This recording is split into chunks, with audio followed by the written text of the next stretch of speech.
Morning students, Shri भगवान दास college के online classes में आपका हार्दिक स्वागत अभिनंदन है। आज हम बीएससी पार्ट सेकंड के टॉपिक की बात कर रहे हैं ग्लिसरॉल। ग्लिसरॉल में अपन कुछ अभिक्रियाएं पढ़ चुके हैं। आज अपन कुछ और अभिक्रियाओं की बात करते हैं और सबसे ज्यादा इंपॉर्टेंट अभिक्रियाओं में ये अभिक्रियाएं हैं। अब तक जो अभिक्रियाएं पढ़ाई गई आपको वो भी इम्पोर्टेंट है, लेकिन अगर इनकी रिएक्शन में सबसे ज्यादा इंपॉर्टेंट अभिक्रियाएं देखें अपन, तो जो आज इस वीडियो में अपन पढ़ा रहे हैं तीसरे वीडियो में, वो अभिक्रियाएं बहुत ज्यादा इंपॉर्टेंट हैं। और चौथे में आएगी वीडियो में, वो भी अभिक्रिया इंपॉर्टेंट है, ऑक्सीडेशन। ठीक है, तो इस तीसरी वीडियो की बात करें तो सबसे पहले एक रिएक्शन की बात करते हैं अपन, जिसमें है अपने पास में, मान लीजिए अपन ने लिया ग्लिसरॉल CH2OH, CHOH, CH2OH, ये ग्लिसरॉल है। इसकी अभिक्रिया यदि अपन कर दें सांद्र H2SO4, सांद्र HNO3 प्लस सांद्र H2SO4, तो ये अपने पास में सांद्र H2SO4 और सांद्र HNO3 है। ये है नाइट्रेटिंग मिक्सचर, नाइट्रिकारक।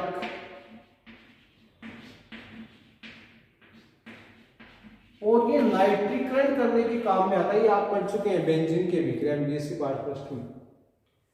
तो इसमें बनेगा क्या, वो देखो पहले, CH2 CH CH2, ये O,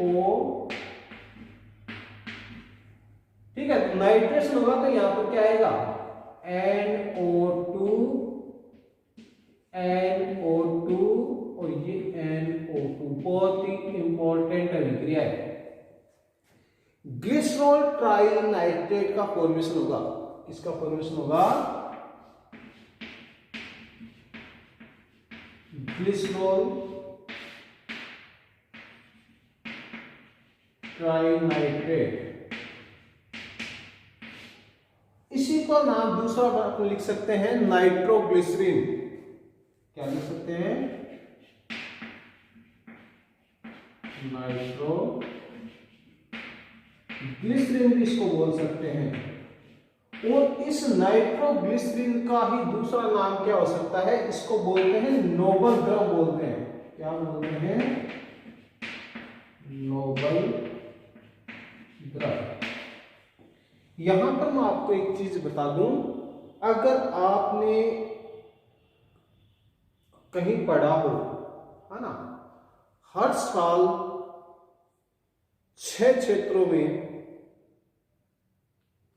क्षेत्र मुझे कंफर्म याद नहीं, 5 या 6 क्षेत्र हैं जिनमें नोबेल प्राइज दिए जाते हैं। विश्व का सबसे बड़ा पुरस्कार है नोबेल पुरस्कार।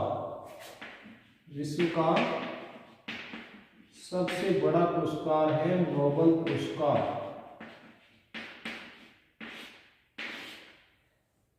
ये जो पुरस्कार है, ये किसी विश्व के अंदर किसी विशेष खोज के लिए दिया जाता है जिसमें मानव का भला होता है। ठीक है, ये जो है आपका नोबेल पुरस्कार, ये जैसे आपकी बात करें तो फिजिक्स में दिया जाता है, भौतिक में दिया जाता है, भौतिक में दिया जाता है, ये रसायन में दिया जाता है, ठीक है, और चिकित्सा में दिया जाता है,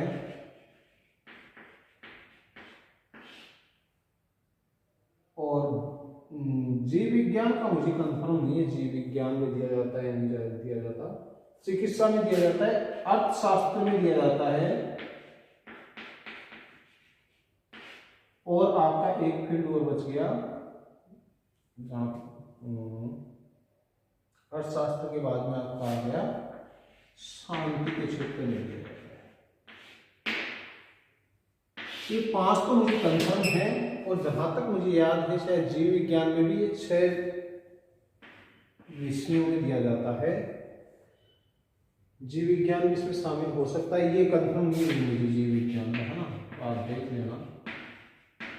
कि हर साल विश्व की महान 6 हस्तियों को दिया जाता है, और ये जो नोबेल पुरस्कार शुरू हुआ वो जिस साइंटिस्ट के नाम पे शुरू हुआ, उस साइंटिस्ट का नाम था अल्फ्रेड नोबेल। Alfred Nobel. और आपको जानकर आश्चर्य होगा कि ये अल्फ्रेड नोबेल ने ही इस नाइट्रोग्लिसरीन का फॉर्मेशन किया था। इस अल्फ्रेड नोबेल ने ही इस ग्लिसरीन का फॉर्मेशन किया, इसलिए इसको नोबेल द्रव्य कहते हैं। और इसी अल्फ्रेड नोबेल के नाम पर नोबेल पुरस्कार की घोषणा हर साल की जाती है। विश्व का सबसे बड़ा पुरस्कार है नोबेल पुरस्कार। तो ये तो था ऐतिहासिक तथ्य इसमें छुपा हुआ जिसको मैंने आपको बताया। अब देखिए नोबेल द्रव्य इसको क्यों कहा गया, तो ये बहुत ही काम का विस्फोटक बनाने के लिए यूज होता है, ठीक है। और इसको गन कॉटन के नाम से भी क्या कर सकते हैं अपन जान सकते हैं, सॉरी नोबेल द्रव्य, ठीक है। अब इस नोबेल द्रव्य का यूज क्या आता है, ये विस्फोटक बनाने के काम में आता है। तो आप देखेंगे कि इस नाइट्रोग्लिसरीन में यदि मैं क्या मिला दूं, कीजेल गुहार मृदा, एक तरह की मिट्टी होती है, ये इसमें मिला दी जाती है तो फॉर्मेशन होता है किसका, ये अगर इसमें मिला दिया जाता है तो ये बन जाता है आपका डायनेमाइट। डायनेमाइट बनता है। अब देखो अपने कई बार पढ़ते हैं कि डायनेमाइट बिछाए गए भारत पाकिस्तान बॉर्डर पर, है ना, तो ये टैंक रोधी होता है, इस पे जब प्रेशर पड़ता है ना, इस पे दबाव लगता है तो ये विस्फोट करता है डायनेमाइट। और ये कई बार अपन देखते हैं, कई बार अखबारों में पढ़ते हैं कि डायनेमाइट, इतने डायनेमाइट पकड़े गए, इतने जिलेटिन की छड़ें पकड़ी गई, इतने आपके कोर्डाइट पकड़े गए। तो वो सब क्या करते हैं लोग, अवैध तरीके से इसका उत्पादन करते हैं। अब कीजेल गुहार मृदा के साथ में इसका बनाया जाता है डायनेमाइट। अगर इसमें मिला दें अपन लकड़ी की लुगदी, लकड़ी की बुरादा जो होता है वो, प्लस अमोनियम नाइट्रेट, तो जो प्रोडक्ट बन रहा है अपने पास में, आपको इनका कंटेंट ध्यान में रखना चाहिए, ऑब्जेक्टिव में पूछा जा सकता है। नाइट्रोग्लिसरीन के साथ में लकड़ी का बुरादा और अमोनियम नाइट्रेट मिला दें तो बनता है डायनेमाइट। उस दौरान किसका निर्माण होता है, डायनेमाइट का फॉर्मेशन होता है, ठीक है। और अगर क्या कर दें अपने सेलुलोज नाइट्रेट मिला दें इसमें, क्या कर दें,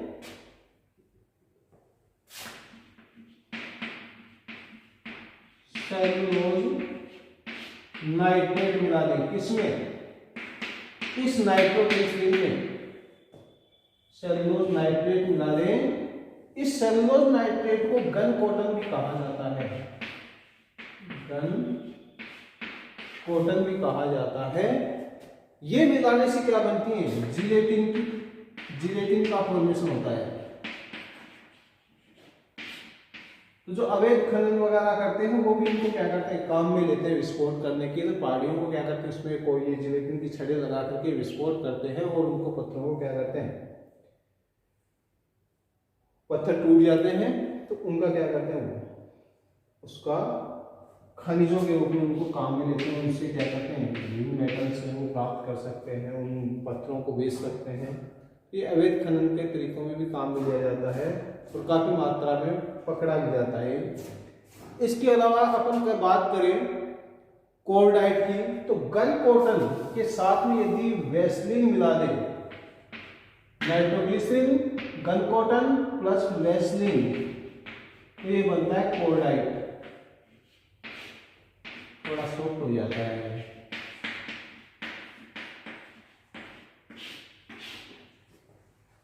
तो ये था इसका नाइट्रीकरण और ये इंपॉर्टेंट है।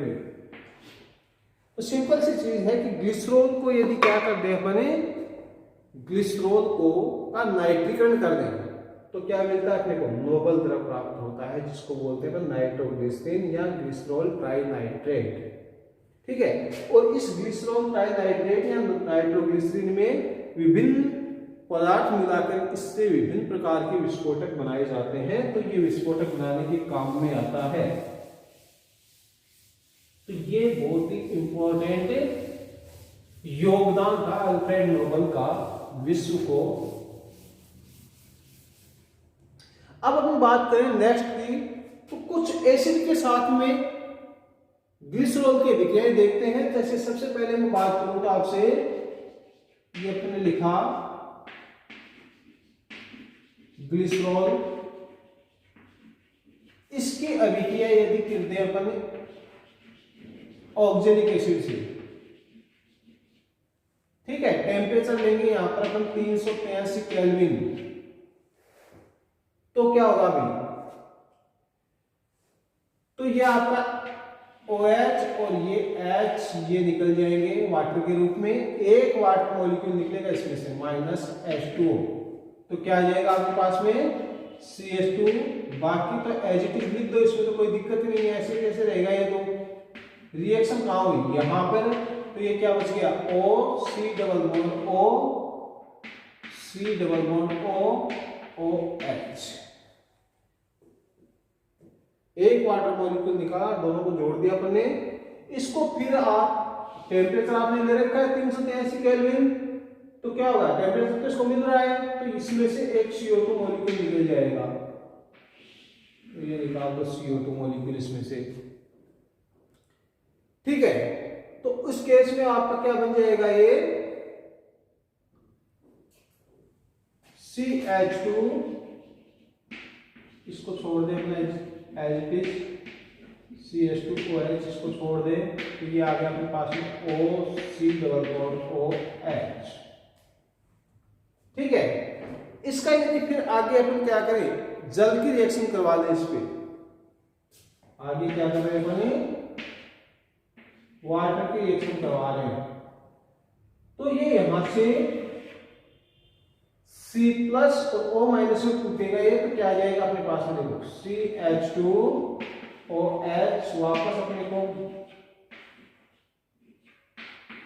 ग्लिसरॉल प्राप्त हो जाएगा।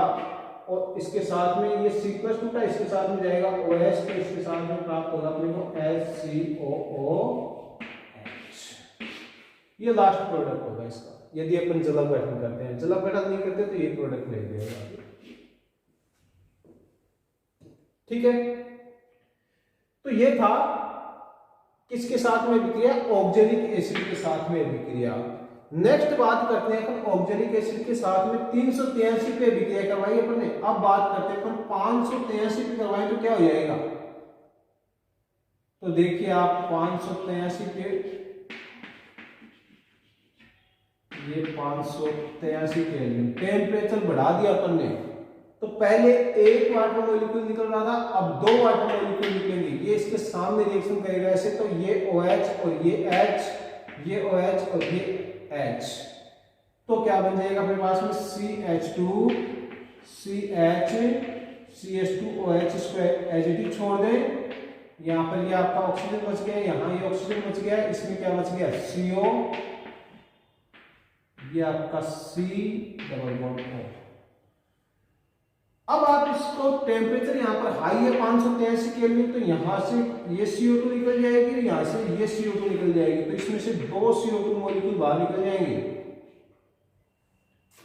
तो क्या बन जाएगा CH2 double bond CH single bond CH2OH, और इसका नाम क्या है, एलिल एल्कोहल। ये आपका एलिल एल्कोहल का फॉर्मेशन हो गया। 2 वे में विक्रिया करवाई अपन ने, दोनों में रिएजेंट सेम है। ऑक्जेलिक एसिड एक में टेम्परेचर लिया 383 केल्विन, दूसरे में लिया 583 केल्विन। जब अपन ने 383 केल्विन लिया तो एक वाटर मॉलिक्यूल बाहर निकलता है, ये बनेगा अपने पास में एडक्ट, इसमें से CO2 बाहर निकल जाएगी। फिर अपन जल अपघटन करेंगे तो उसमें फॉर्मिक एसिड बाहर निकल जाएगा, ग्लिसरॉल का फॉर्मेशन हो जाएगा। ग्लिसरॉल से चले थे वापस ग्लिसरॉल पे आ गए, लेकिन जब आप इसकी अभिक्रिया करवाएंगे 583 केल्विन पे, तो उस कंडीशन में क्या होगा, इसमें 2 वाटर मॉलिक्यूल निकलेंगे और ये एक साइक्लिक स्ट्रक्चर बनेगी, साइक्लिक एस्टर का फॉर्मेशन होगा, जिसमें से आपका 2 CO2 बाहर निकल जाएंगे और एल एल्कोहल का फॉर्मेशन होगा। तो ये दोनों अभिक्रिया लिखेंगे किसके साथ में, ये ऑक्जेलिक एसिड के साथ में। इसके बाद में लास्ट अभिक्रिया की बात करते हैं।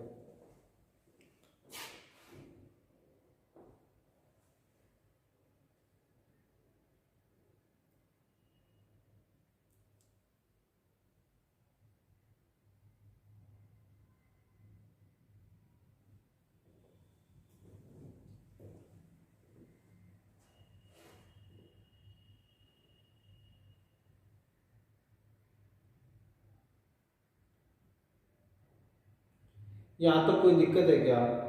अभी तक अपन ने 2 अभिक्रियाएं पढ़ी। देखो, पहले बात की अपन ने नाइट्रीकरण किया, ग्लिसरॉल का नाइट्रीकरण किया अपन ने, ठीक है। क्या बनाया, ग्लिसरॉल ट्राइनाइट्रेट। उसी का दूसरा नाम क्या है, नाइट्रोग्लिसरीन, और उसी को क्या कहते हैं, नोबल द्रव कहते हैं। सिंपल से रिएक्शन थी, नाइट्रेशन आपको आता है नाइट्रीकरण, सांद्र H2SO4 और सांद्र HNO3 के द्वारा किया जाता है। ये काम यहाँ पर किसने किया था, अल्फ्रेड नोबल ने किया था। इसलिए इसमें जो प्रोडक्ट बना आपका ग्लिसरॉल ट्राइनाइट्रेट, उसको अपन ने कहा नोबल द्रव, और उस अल्फ्रेड नोबल ने इस अभिक्रिया को बनाया था और उसी के नाम पर विश्व का सबसे बड़ा पुरस्कार दिया जाता है। तो ये अभिक्रिया आपको याद होनी चाहिए, आप केमिस्ट्री के स्टूडेंट हैं, ठीक है। अब बात करते हैं अपन कि ग्लिसरॉल ट्राइनाइट्रेट से अपन क्या कर सकते हैं, बहुत सारे विस्फोटक बनाते हैं, जिनमें डायनेमाइट है ना। अगर आपको प्रोसेसिंग याद नहीं है तो कोई दिक्कत नहीं है, अपने को कैसे बनाते हैं आप इतना याद रखें कि नाइट्रोग्लिसरीन से डायनेमाइट, जिलेटिन और कोर्डाइट नामक विस्फोटक बनाए जाते हैं, ठीक है। दूसरी अभिक्रिया की बात की अपन ने कि ग्लिसरॉल से अपन ने अभिक्रिया करवाई किसकी, ऑक्जेलिक एसिड की। तो ऑक्जेलिक एसिड 2 वे में अभिक्रिया करता है। एक में क्या किया अपन ने, टेम्परेचर लिया 383 केल्विन और दूसरे में लिया 583 केल्विन। दोनों के प्रोडक्ट अलग हो गए, टेम्परेचर अलग हो गया ना, ये टेम्परेचर इफेक्ट है। जब 383 केल्विन टेम्परेचर के साथ में अभिक्रिया करवाते हैं तो एक वाटर मॉलिक्यूल निकलता है, एडक्ट बनता है, उसमें से CO2 बाहर निकल जाती है और फिर इसका जलक गठन करते हैं तो ग्लिसरॉल प्राप्त हो जाता है। प्रोसेसिंग आपके सामने है।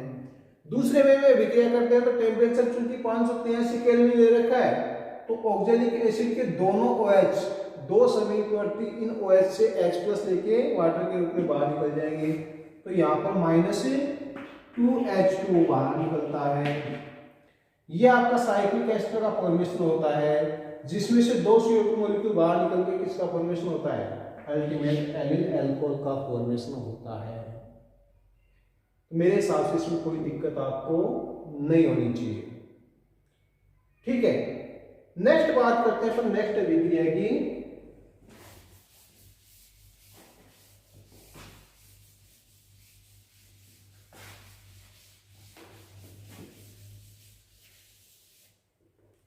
नेक्स्ट अभिक्रिया की बात करते हैं। देखो अपन, ये अपने पास में कोई ग्लिसरॉल है,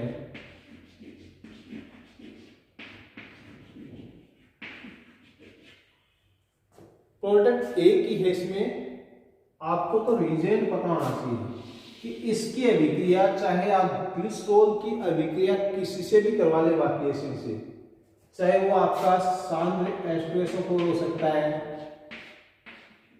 सांद्र H2SO4 लें, या अपन क्या ले सकते हैं, पोटेशियम हाइड्रोजन सल्फेट ले सकते हैं, ठीक है।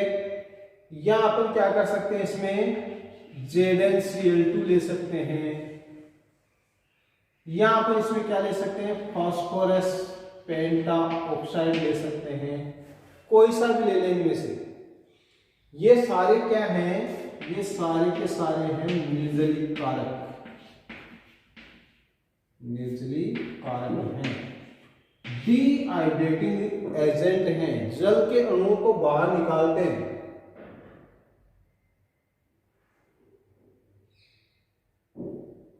ठीक है। और क्या बनाते हैं, CH2 double bond CH single bond CHO और इसका नाम है एक्रोलीन। क्या नाम है इसका? एक्रोलीन का फॉर्मेशन करते हैं। बस इतना से याद रखना है।